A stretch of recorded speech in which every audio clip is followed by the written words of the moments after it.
Uma boa noite a todo mundo. Estamos aqui ao primeiro podcast do IBC, Instituto Brasileiro dos Construtores. Estamos aqui eu, engenheiro Thomas, e o engenheiro Valcir, para nosso primeiro bate-papo. Boa noite, senhor. Boa noite, Thomas. Tudo bem? Tudo bom, e você? Tudo jóia. Ótimo. Então, hoje a gente se programou aqui para conversar um pouquinho mais sobre técnicas construtivas e como que está o mercado da construção civil perante essas novas técnicas. Você, como executor, aí, quantos anos de experiência de obra? 22 anos. 22 anos, sabe um pouquinho aí das técnicas. Um pouquinho a gente aprendeu aí ao longo desse período, né? Se não aprender, tem que apanhar muito, né? É verdade. Fale um pouquinho pra gente, o que você vê das técnicas construtivas hoje que você mais aplicou, mais executou? Então, Thomas, quando se trata de técnicas construtivas, o que acontece? Quando se fala de prédios, né, eu particularmente, eu gosto muito ou bloco estrutural, né, ou uma técnica que são com formas metálicas que a gente constrói o prédio todo de concreto, né, são formas com tela e enfim. Quando se trata de residências, né, aí já tem uma variação maior, porque, por exemplo, se a gente fazer casas populares, né, casas populares vale muito a pena fazer com bloco estrutural. Agora, quando você fala assim de fazer uma casa assim, de alto ou altíssimo padrão, aí já entra mais no convencional, né? Pilar, viga e laje, né? E quando se trata, por exemplo, de galpões, né, eu particularmente eu gosto bastante de estrutura metálica, pela velocidade, né? Enfim. Perfeito. Que hoje em dia a gente tem muita união dos métodos construtivos, né? Então, quando a gente fala, vamos fazer uma casa de alvenaria estrutural, vamos fazer um galpão de alvenaria estrutural, certamente que a cobertura desse galpão vai ser uma cobertura metálica. Então, você vai ter já elementos mistos da alvenaria estrutural com a estrutura metálica. Da mesma forma, o concreto armado. Já para casas, como você comentou, casa de alto padrão é um nicho à parte, né? Sim. É um universo. Alto padrão, a gente fala realmente casas de alto valor agregado, né? Muitas vezes a gente vê o condomínio, o pessoal fala alto padrão, mas a gente está falando de casas aí de 200, 300 metros que ainda se classificam num padrão mais intermediário, né? Sim. Então, nessas casas, o que você vê? Essas casas de condomínio, qual a sua opinião sobre elas? De um médio alto padrão? Isso. Então, nessas casas, assim, eu já fiz bastante usando bloco estrutural, né? E usando o método convencional, né? O método convencional que a gente fala é pilar, viga e laje, né? Tendo toda a parte de carpintaria, enfim. Que quando se trata de velocidade da obra, a carpintaria é uma coisa, né, que acaba limitando um pouquinho, né? Uhum. Mas assim, a gente gosta, eu pelo menos, né, eu particularmente, eu gosto de produtividade. Eu acho que a construção civil, ela precisa ter uma industrialização, né, na construção civil. Você fazer as obras com qualidade, bem feito, e num prazo menor, né? Então, quando se trata, por exemplo, de bloco estrutural, você consegue fazer esse processo. Lógico que quando se trata usando formas, né, que você faz o prédio todo de concreto, aí o negócio é sensacional, né? Porque a estrutura fica um pouco mais cara do que, né, fazendo um bloco estrutural, porém a sua equipe é bem menor, né? Fora que depois você ganha muito com a parte de acabamento, né? Que o acabamento ele impacta bastante a parte de custo de uma obra, né? Uhum. Então, quando você, por exemplo, a gente faz prédios, né, com formas, a parede ela fica perfeita, né? Porque é uma forma, né? Ela já vai garantir régua por um esquadro, né, na parte estrutural. Então, quando você faz isso, você tira, a superfície fica perfeita. Então, quando você vai, por exemplo, fazer um revestimento com gesso, a quantidade de gesso que você gasta é mínima, né? Praticamente, entre aspas, vamos falar assim, como se fosse uma mãozinha de massa corrida, né? Já quando você faz, por exemplo, com uma estrutura convencional, você faz pilar, viga e laje, e alvenaria somente de vedação, aí você já gasta bem mais, né, usando esse mesmo exemplo do gesso. Você já gasta mais material. Então, eu sempre costumo dizer, uma obra, você não tem que pensar somente no custo individual ali da parte estrutural. Você tem que pensar no custo como um todo, né? É por isso que é muito importante você ter um projeto, né, muito bem feito, todos os projetos, né? E você ter um cronograma de obra, você ter profissionais qualificados, né? Material de boa qualidade, né? Tudo isso engloba o custo da obra, né? E o maior problema que eu vejo são os retrabalhos, né, Thomas? Isso. Os retrabalhos hoje em dia, eles são assim, você ter que fazer o mesmo serviço mais do que uma vez, além de ser desgastante, né, porque volta lá, refaz e volta e faz mais uma vez, é mais custos, porque você desmancha algo que já foi feito, que não foi feito de acordo, então você já gasta para desmanchar aquilo. Então você tem material, você tem mão de obra, aquilo gera entulho, esse entulho tem que dar um destino para ele. Então você já gastou com isso. E depois refazer o certo. Então, poxa, faz um planejamento com mais calma para depois você ter a velocidade na execução, né? Perfeito. E muitas vezes as pessoas elas acabam se atropelando, não valorizam tanto o projeto, né? E o projeto é fundamental. O projeto, você precisa ter um projeto de qualidade, pensando em tudo, pensando, por exemplo, eu particularmente eu gosto muito de quando a gente faz projeto, até paginação de piso. Porque um exemplo, você vai colocar, você fez uma sala, aí puxa, o piso escolhido em algum lugar vai ter recorte. Aí chama o proprietário, o dono da obra, onde nós vamos começar? Aí não gosta do recorte, o pedreiro entendeu? fez. Exatamente. Então, quando você já tem isso no papel, você não tem que perder tempo em ficar decidindo esse tipo de coisa, porque já está definido, né? Então, é isso. Perfeito. Eu acho que você fez vários comentários interessantes que a gente consegue pincelar vários deles, mas eu vou destacar um bem legal que você falou, da parte do retrabalho. Vamos ver se você vai concordar comigo. O retrabalho, ele tem duas causas principais. A primeira delas é a falta de planejamento, que envolve aí você não ter o projeto, e a segunda é o problema da mão de obra. Ambos os retrabalhos vão gerar custo. A diferença vai ser quem vai ser responsabilizado por esse custo. Normalmente, quem causa o retrabalho tem que arcar com isso. Naturalmente, que no meio da obra, a gente precisa ter um jogo de cintura com o cliente. Mesmo ele pediu alguma coisa a mais ou pediu para fazer um retrabalho, a gente tem que saber colocar isso para o cliente para não virar, mas você fez um orçamento para mim, agora você está mudando? Então, amigo, você está alterando o projeto, você está gerando um retrabalho. Saber explicar isso de forma clara para o cliente é um desafio que precisa de um carisma aí do responsável pela consultora, o responsável pela construção, seja ele engenheiro, seja um encarregado, mestre de obras ou até mesmo o próprio pedreiro.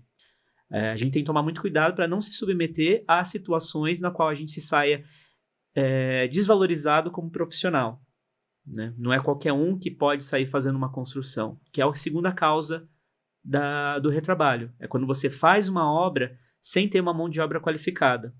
Sim. Isso quebra a empresa. Isso vai atrasar a obra, gerar gasto de materiais. E hoje, cada vez mais, felizmente, estamos falando de sustentabilidade na construção civil. É um tema que está intrínseco já.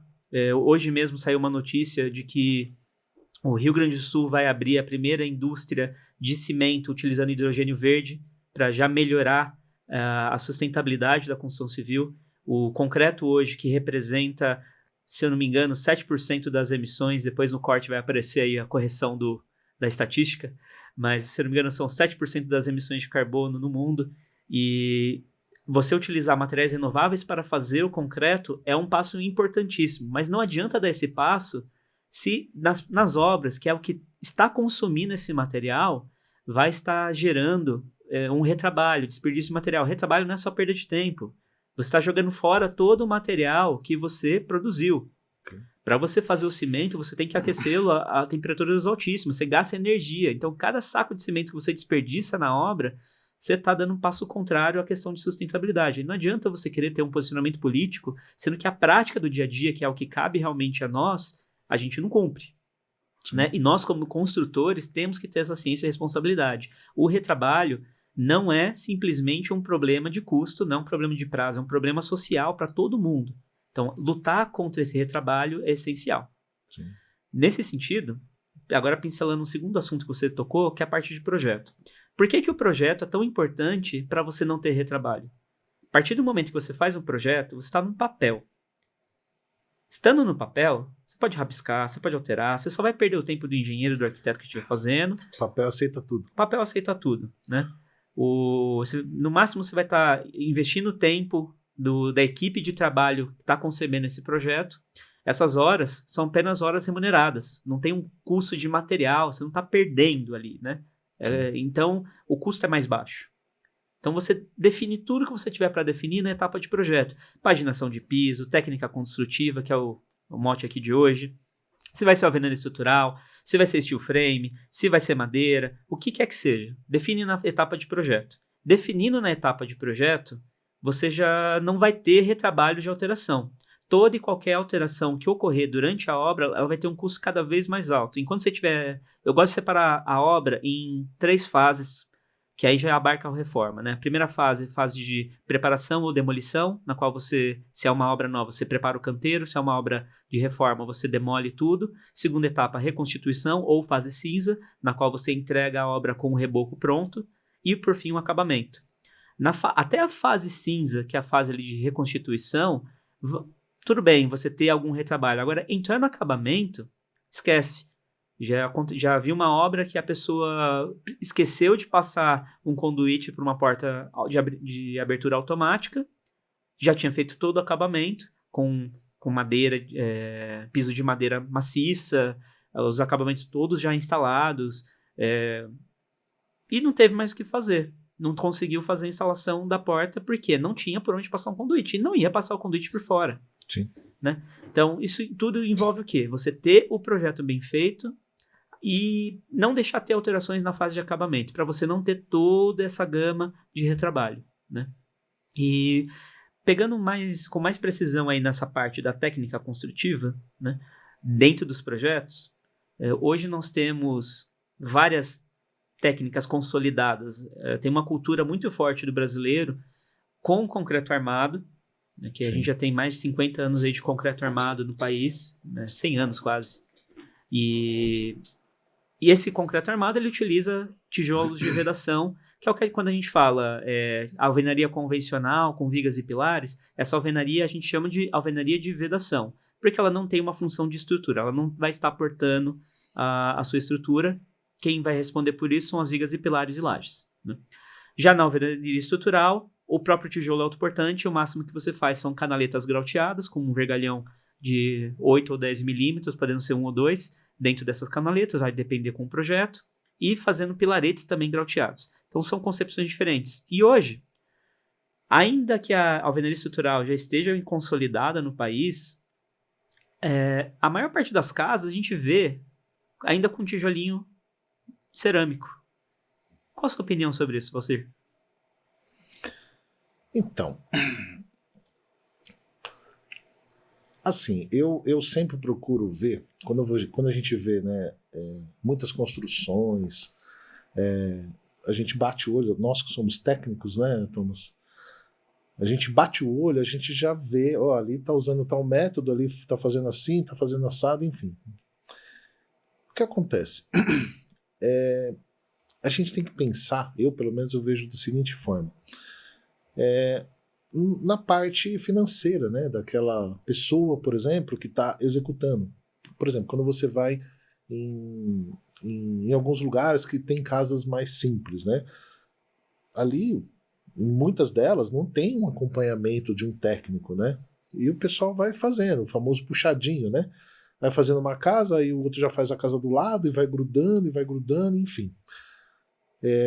Então essa é uma situação, né. Agora, quando se trata, né, por exemplo, de construções onde a situação, né, o momento ali financeiro é diferente, a pessoa ou os envolvidos, né, eles têm condições de realmente fazer o certo, né, o que precisa ser feito, eu particularmente, né, eu não gosto de usar o tijolinho baiano, vamos falar assim, né, sem ser só a parede de vedação. Eu prefiro o bloco de concreto, mas isso é uma opinião minha pessoal. Mesmo sendo de vedação. Mesmo sendo de vedação. Só um parênteses, a gente tem 2 tipos de bloco de concreto, né? O de vedação, que é abaixo de 3, 4,5 MPa, e acima de 4,5 MPa a gente já chama de bloco estrutural. MPa é a resistência desse concreto. Inclusive, Thomas, eu até gostaria que você explicasse visualmente, imagine um leigo, né?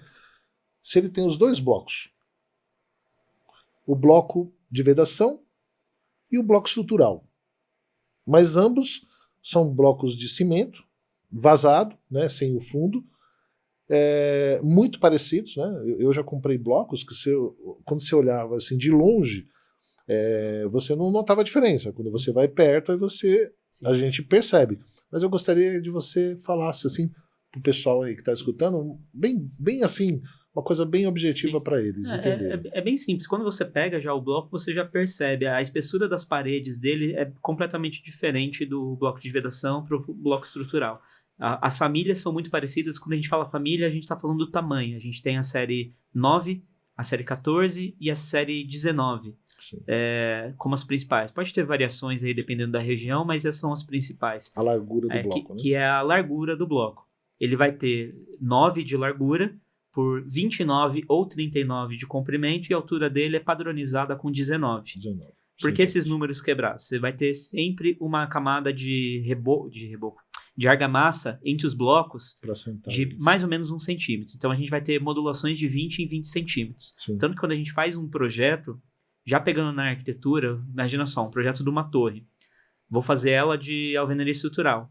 Na fase da arquitetura, eu já tenho que ter a tipologia de trabalho definida, qual vai ser a técnica construtiva definida, por quê? Se eu fizer uma arquitetura com dimensões internas que não sejam compatíveis à modulação do bloco, eu vou gerar muito trabalho na hora de executar. Quanto menos blocos especiais eu utilizar, como blocos compensadores de 9 ou 4 centímetros, que às vezes a gente precisa usar, que são basicamente bloquinhos menores, sólidos, só para fazer um enchimento, mais fácil a execução, mais fácil a paginação do bloco. Então, no procedimento de projeto, o que o engenheiro vai ter que fazer? Vai pegar a arquitetura, começar a colocar os blocos ali modulando, né? Estou extrapolando um pouco a sua resposta, mas é só para... Não, show de bola. Só para dar uma pincelada no porquê que a alvenaria estrutural, você tem que ter esse cuidado com o projeto. Sim. Não basta você simplesmente saber, vou usar o bloco de vedação ou o bloco estrutural. Se você está usando o bloco estrutural, você precisa tomar cuidado com a paginação. Senão você vai matar a função da alvenaria estrutural, dependendo da paginação que você fizer. Juntar prumo é complicadíssimo, porque quando você tem a junta prumo, significa que um bloco está exatamente terminando quando o de cima terminou. Sim.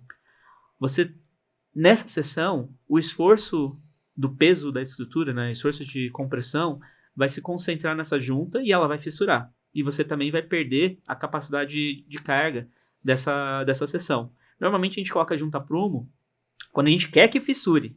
Por exemplo, é uma junta de controle, que Sim. não é muito diferente de uma junta de dilatação de um concreto armado, né?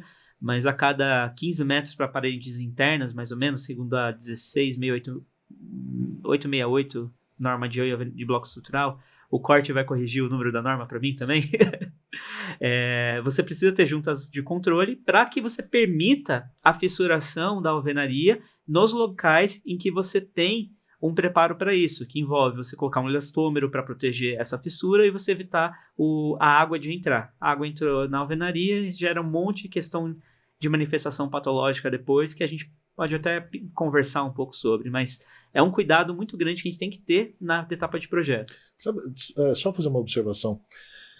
Eu acho que depois a gente, em futuros, né, podcasts como esse, quando a gente tratar assim de assuntos mais específicos, por exemplo, como esse, né, a gente pode até trazer umas ilustrações, né? Sim, enquanto a gente vai falando, para ficar bem assim, palpável, né, visual, assim, né? Sim.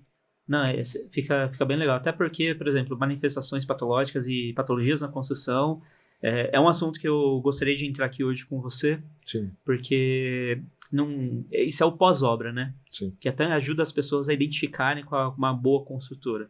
Mas só retomando a pergunta que você me fez em relação ao bloco de vedação, enquanto o bloco estrutural vai ter essas características mais fortes, né? Mais rústicas, eu ia falar, mais Mais robustas. robustas, obrigado, essa é a palavra que eu estava procurando, mais robustas, Sim. o bloco de concreto de vedação ele é um pouquinho mais frágil, tanto Sim. que a tendência dele quebrar é maior, ele esfarela muito, quando você chega numa obra assim, você vê aquele monte de bloco, você vê aquela areia de bloco no chão, é porque provavelmente é bloco de vedação ou é um bloco mal feito, Sim. né? Porque não é para ele ficar desagregando. Posso só completar uma coisinha aqui? Olha só como é interessante essa parte do projeto, né, que a gente estava aqui conversando. Quando se trata de um projeto bem feito, né, a quantidade de blocos, aonde é meio bloco, onde é um bloco, além da execução, né, ficar bacana, você vai diminuir muito o desperdício, né, desse material. Sim. Com um projeto com a paginação correta para alvenaria estrutural, não é para você ficar cortando bloco. Sim. Simples. Não é para você cortar bloco. Sim, então. Se você cortou bloco é porque alguma coisa você está fazendo errado. Está fazendo errado, com certeza. Então, por isso que eu falei que olha a importância, porque eu quero chamar muita atenção da importância dos projetos. Bem feitos, lógico. Né? Quando você faz um projeto bem feito, você vai ter várias economias. Por exemplo, imagina esse bloco que quebrou na obra. Imagina um prédio. A quantidade de bloco que você quebra. E esses blocos geram entulho. Esse entulho gera uma mão de obra para poder fazer essa limpeza. E todo esse entulho tem que ir para algum lugar, né? Aí você vai ter ou caçamba, ou dependendo da quantidade, um caminhão, enfim, para levar, mas enfim, é tudo custo. Então, o trabalho de nós técnicos, né, nós engenheiros, é justamente isso, é fazer o melhor no menor custo.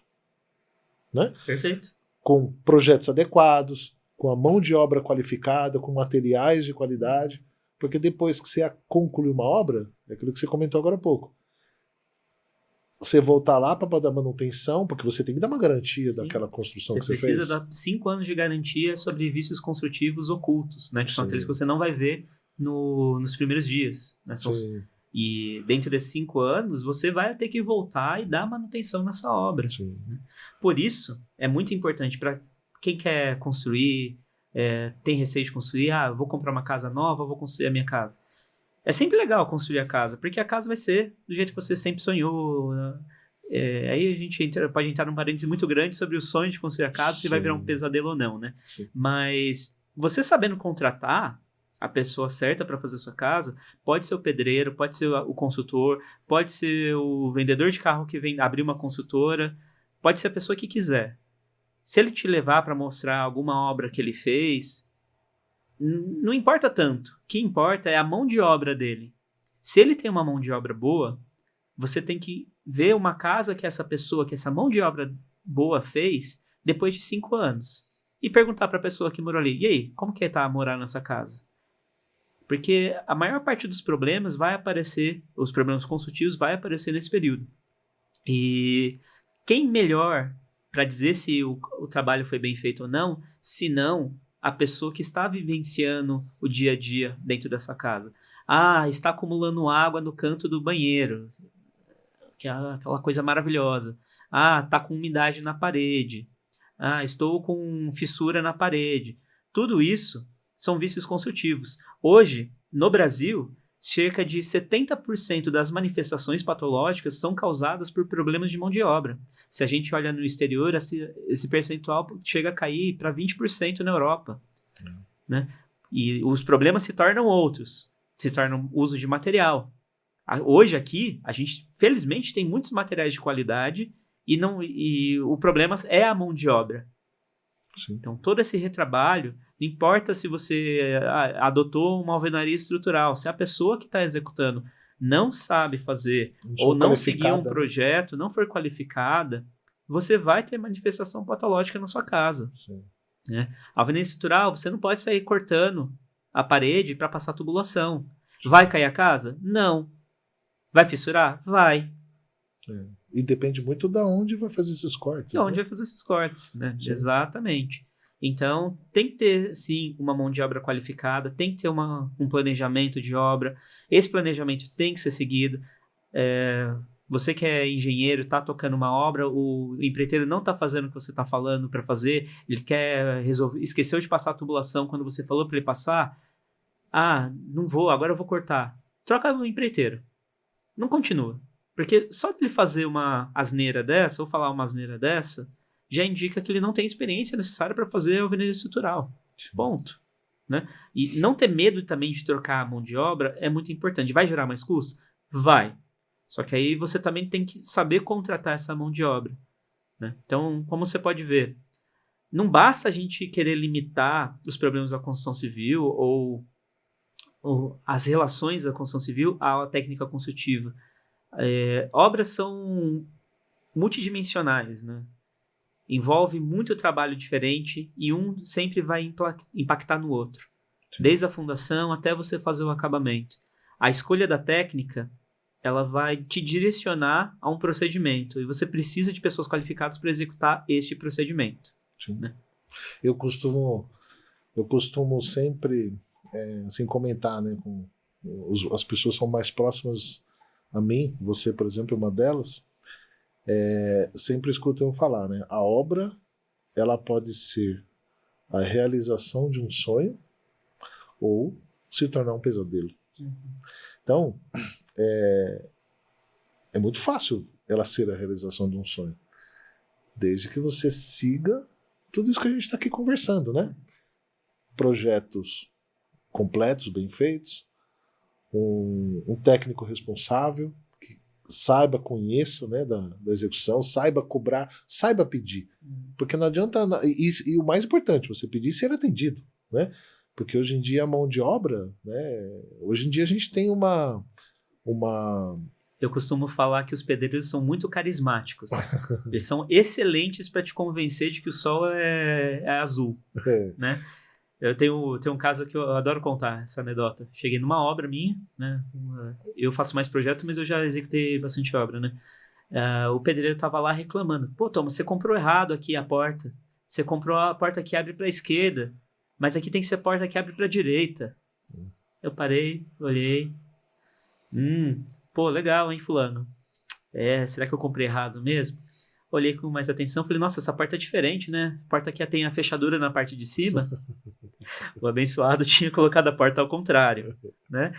E o cara, assim, já pronto para me convencer que eu comprei a porta errada, porque o engenheiro não sabe nada, quem sabe são quem tá executando, né? Mas, infelizmente, na correria, que a vida deles também não é simples, né? Eles precisam entregar, precisam cumprir prazos, tem uma pressão enorme. Mas na correria ele inverteu a porta.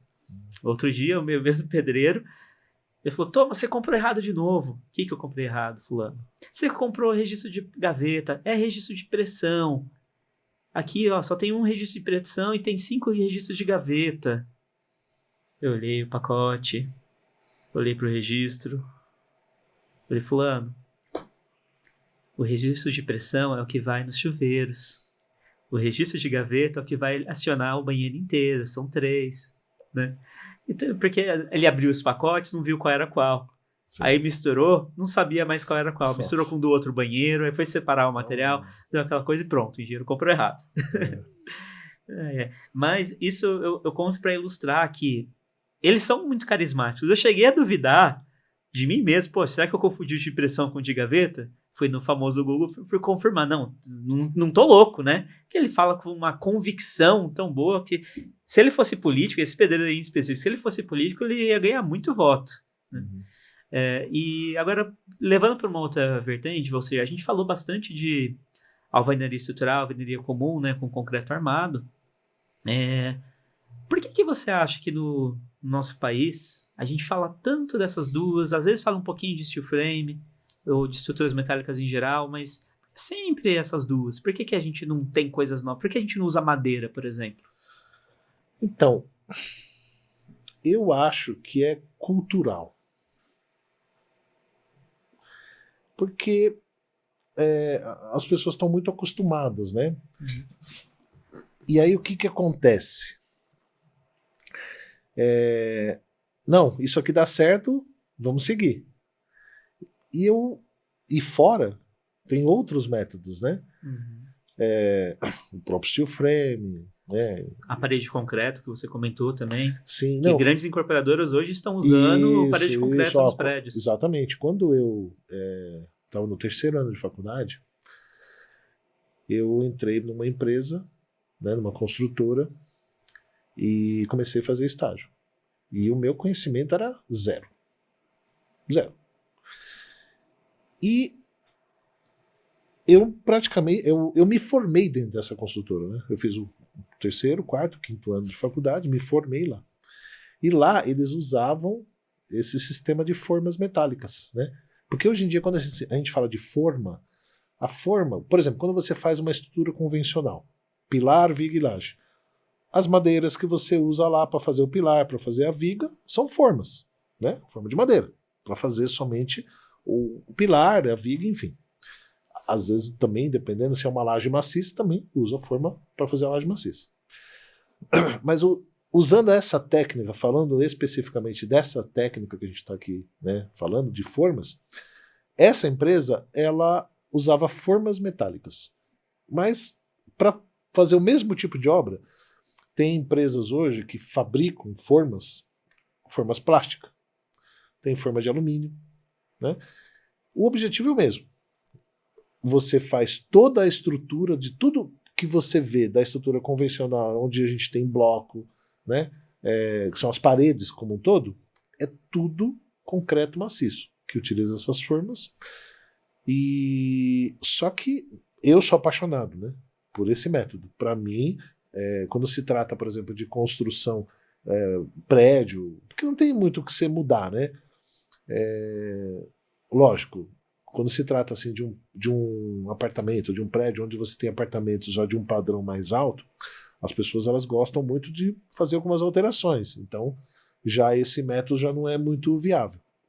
Agora, quando se trata mais de moradia popular, esse método, na minha opinião, é sensacional.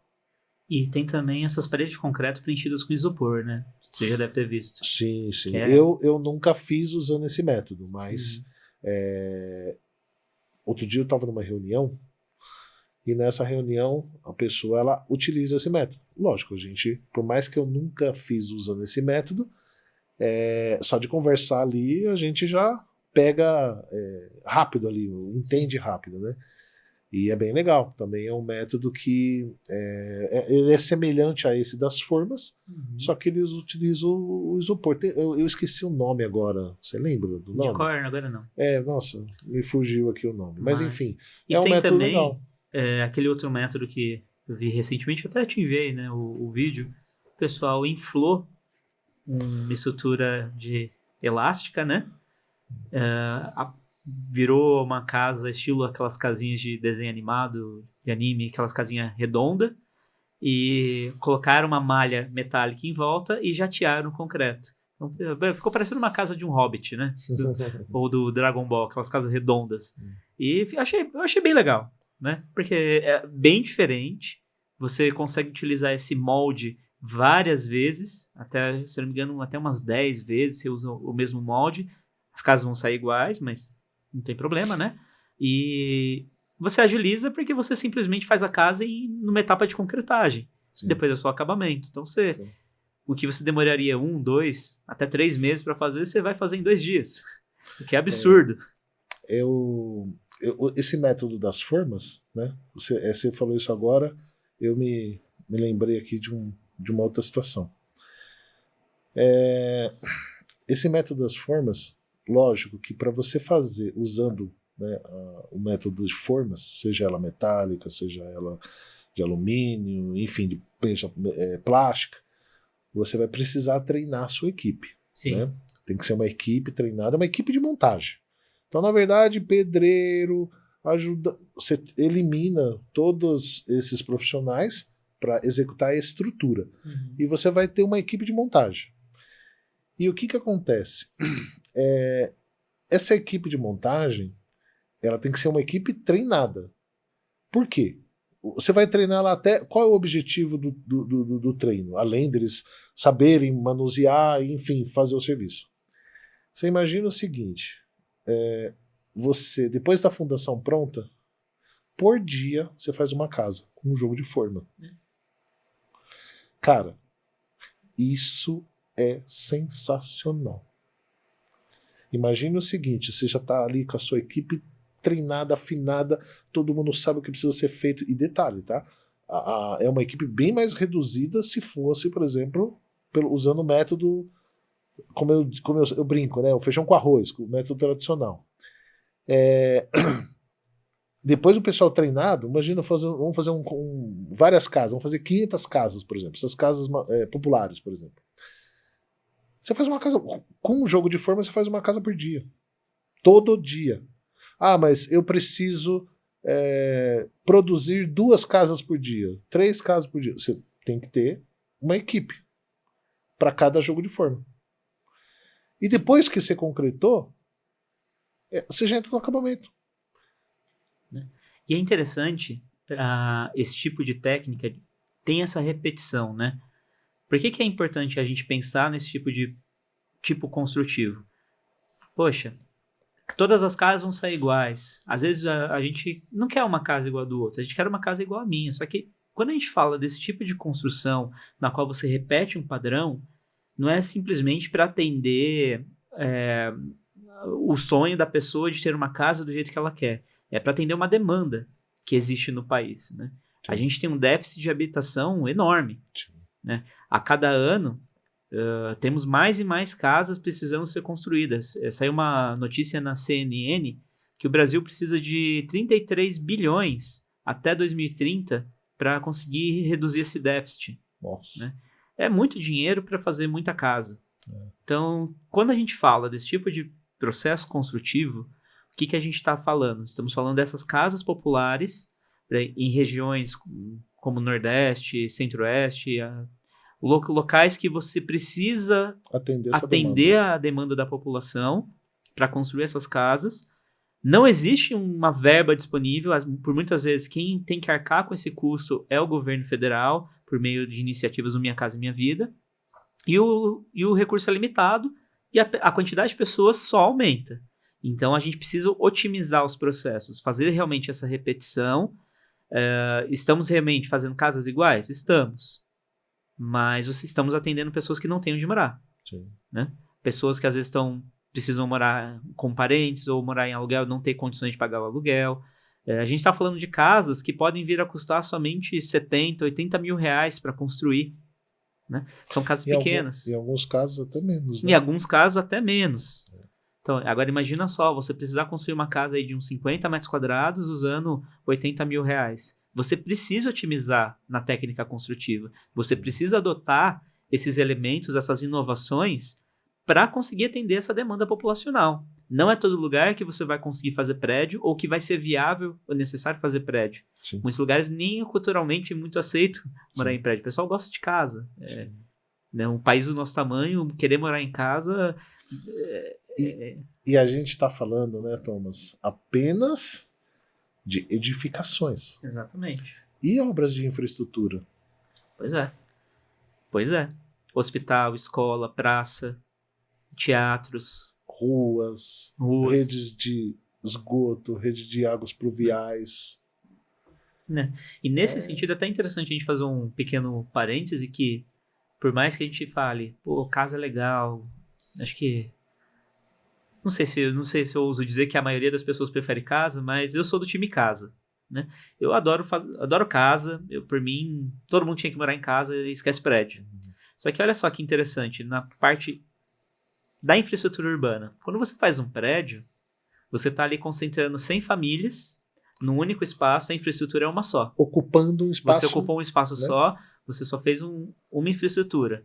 É uma rede de esgoto, uma rede de elétrica. Mais parrudos, sim, claro. Mais robustos, né? Sim. Mas é uma só.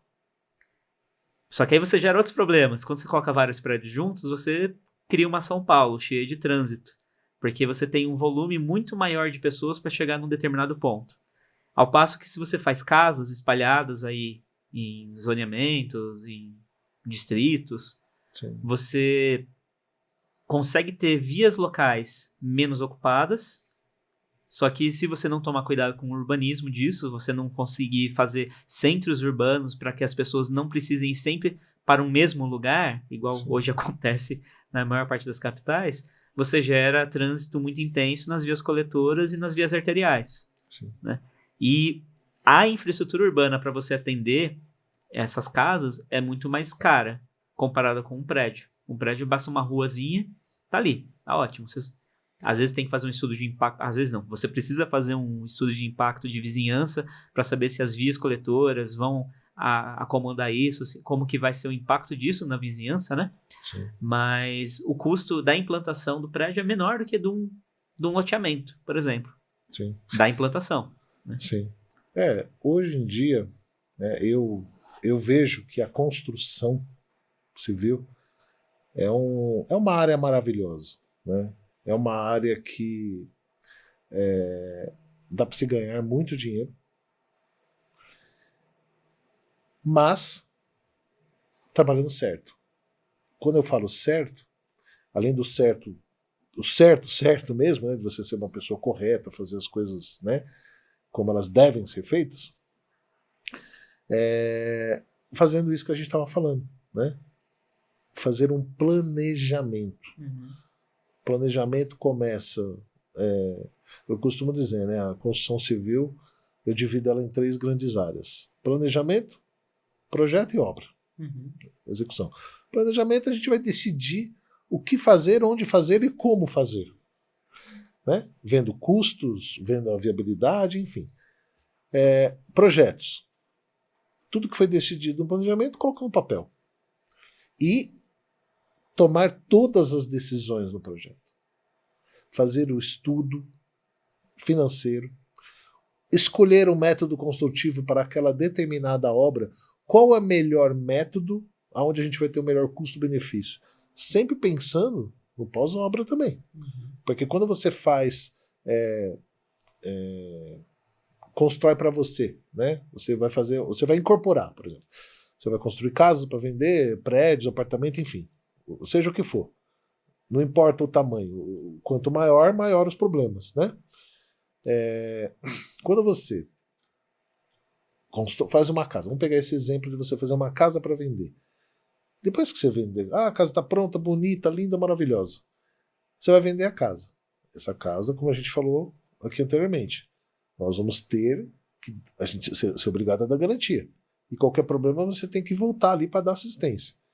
Se você faz um negócio bem estruturado, bem feito, com um projeto adequado, com a mão de obra adequada, materiais, etc., a tendência de você voltar para poder fazer algum serviço é muito menor. Muito menor. Né?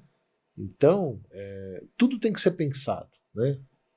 Muito bem pensado, muito bem estudado. E aí, quando você desenvolve esse trabalho, né, como ele deve ser desenvolvido, como a gente está falando aqui, vendo todos os custos, você vai ter a possibilidade de ganhar muito dinheiro com isso. Uhum.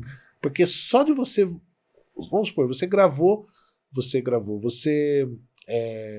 construiu num custo legal, a casa ficou bem feita. Vendeu. Ótimo, você teve o seu lucro, vai para a próxima, e assim por diante.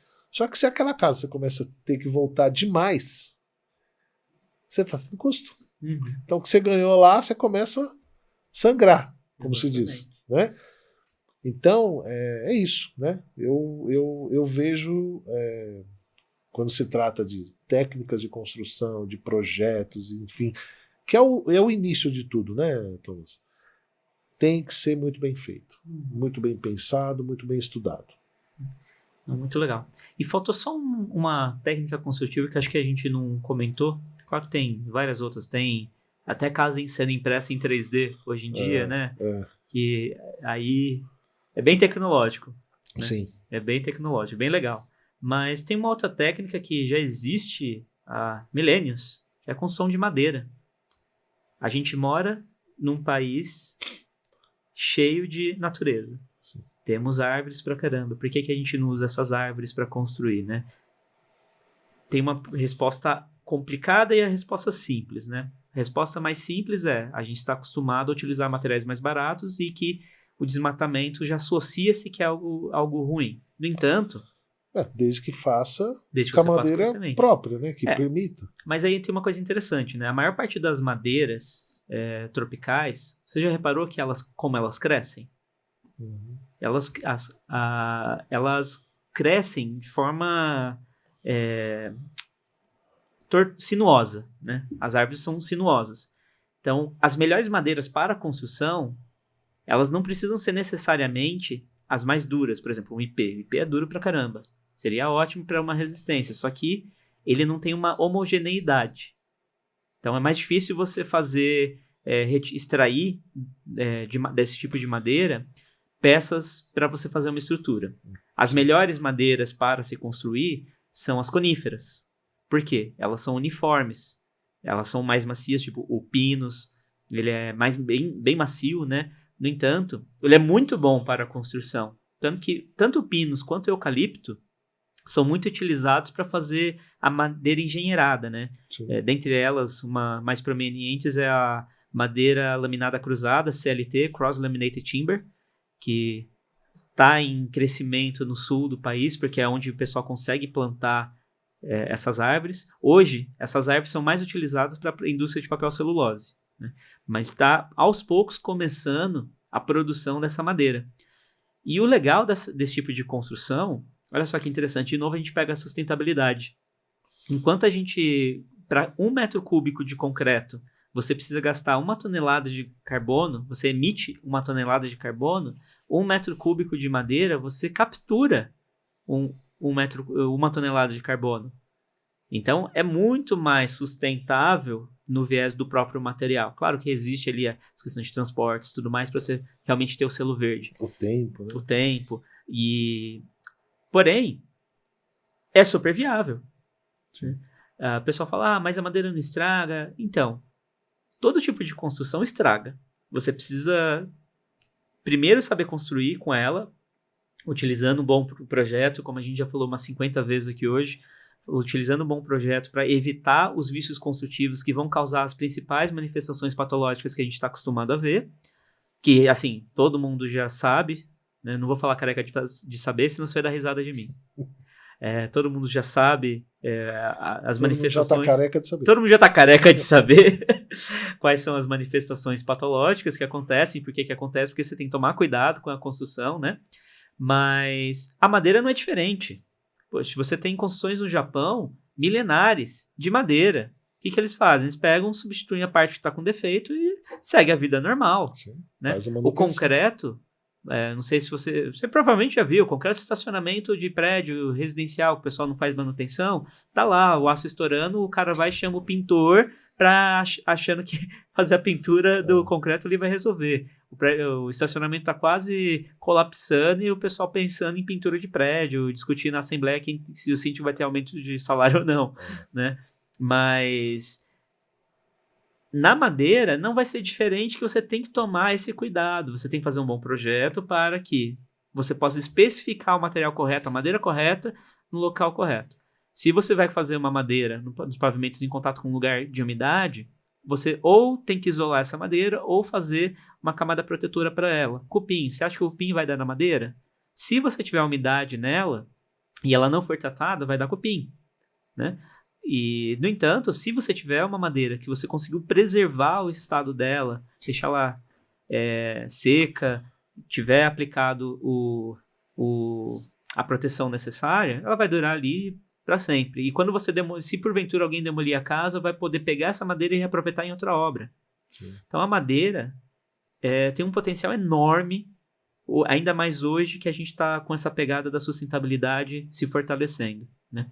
Eu acho que seria ideal, assim, a gente já entra num futuro incerto, mas nesse sentido de contrapartida de países que já demoliram, já tiraram suas florestas, fazer contrapartida nos países como no Brasil, na América do Sul, na África, se essa contrapartida também fosse direcionada para esse tipo de construção, para baratear o custo dessas madeiras, a gente poderia disseminar melhor isso. Ao passo que acaba sempre caindo nas mãos do governo, isso em âmbito mundial, pesquisa em desenvolvimento, porque normalmente as empresas elas precisam lucrar, e pesquisar e desenvolver é custoso, é oneroso, não é toda empresa que consegue fazer isso. Sim. Então, igual a gente estava falando, o pessoal imprimiu em 3D a casa. O custo de você trazer essa impressora, você Essa operacionar ela, toda, trazer assim. essa tecnologia e começar a utilizar para então começar a fazer, até ela se pagar, assim, tem que ter um estudo de viabilidade muito grande para esse tipo de negócio dar certo, né? Ainda mais hoje que a gente tem uma contrapartida de mão de obra muito barata em comparação com esse tipo de técnica consultiva. E não entenda que eu estou falando que mão de obra ganha pouco, não. O pedreiro ganha bem. Sim. Né? Tem muito pedreiro que ganha mais do que pessoas formadas. Sim. Assim, brincando. Sim. Pedreiro ganhando área, 6, 7, 8 mil reais por mês, pedreiro. Sim. Ali levantando parede. Sim. Né? E é merecido. Com certeza. É um trabalho duro, né? Não é qualquer um que consegue fazer, que consegue produzir e ainda com mais qualidade. Exatamente. Né? Então, assim, eu tenho um respeito enorme, porque eu dependo deles, claro, mas eu eu respeito muito a profissão dos pedreiros, eletricistas, encanadores, pintores, ajudantes. A gente depende muito deles na construção civil e eu defendo a valorização deles, sim. E não só a valorização, a qualificação desses profissionais, né? Hoje a gente fala muito de técnicas construtivas, mas e a qualificação desse pessoal? Qualificação continuada. Até mesmo nós engenheiros, aliás, literalmente qualquer pessoa, quanto mais a gente buscar educação, mais a gente buscar se aprimorar como pessoa, como profissional, mais a gente vai ter a retribuir para o mundo. Sim. Né? Então, quando a gente fala da mão de obra, fazer a qualificação dessa mão de obra, fazer a qualificação continuada, a gente está deixando de passar por situações como o engenheiro falou para eu não fazer assim, tal coisa, mas eu fiz isso a vida inteira. Só que o engenheiro veio, estudou o método consultivo, sabe o que vai dar problema, o que não vai, e se ele está tentando te corrigir, não é porque ele é melhor que você. É porque o objetivo é fazer o produto com qualidade, fazer a obra com qualidade. Sim. Então, a qualificação dessa mão de obra, para eles entenderem esses processos novos, a revolução dos materiais, as técnicas de impermeabilização, as técnicas de reboco, né? Tudo isso tem muita novidade, essa mão de obra precisa se qualificar com constância. Sim, né? Sempre está se atualizando, né? Exato, desde o ajudante até o dono da construtora. Todo mundo precisa se atualizar e a gente precisa desenvolver essa cultura, senão a gente vai parar no tempo. Sim. Né? Então, para a gente conseguir ter um desenvolvimento sustentável na construção, a gente conseguir ter uma rentabilidade, a gente reduzir tantos gastos que a gente tem, esses desperdícios, 70% dos desperdícios por causa de mão de obra, né? Das manifestações patológicas por causa de mão de obra. Para a gente poder superar essa barreira, a gente precisa sim melhorar como indústria. Sim. Com certeza. Depois, nós vamos preparar um outro podcast falando especificamente de investimentos. Sim. Investimento porque assim, hoje tem muitas pessoas, muitos empresários, né, que já conhecem tudo isso aqui, que a gente está aqui conversando hoje, mas eles muitas vezes não têm acesso a, poxa, como é que eu levanto um dinheiro para eu começar a incorporar? Uhum. Né? Não, e só um parênteses, incorporar, quando a gente fala incorporar, é no âmbito geral da palavra, né? Não é simplesmente incorporação imobiliária de grande porte.